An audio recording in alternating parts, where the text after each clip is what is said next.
Hi friends, welcome to my channel. మీలో నేను 369. ఈరోజు కువైట్లో ఒక బాధాకరణమైన సంఘటన జరిగింది. కొంతమంది మన ఇండియా వాళ్ళు దాదాపు 10 మంది ఈ మద్యం ఇక్కడ కల్తీ సారా దొరకడం జరుగుతుంది. చాలామంది ఈ సారాయి తాగడం వల్ల ఆరోగ్యాలు పాడు చేసుకుంటున్నారు.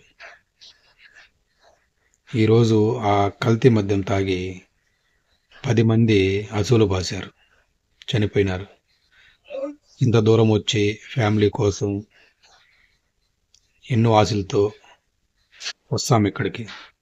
ఇట్లాంటి అలవాట్లు పెట్టుకొని చాలామంది ఇలా అవడం చాలా బాధాకరం. ప్లీజ్ దయచేసి ఇలాంటి అలవాట్లు మానుకోండి. జై హింద్.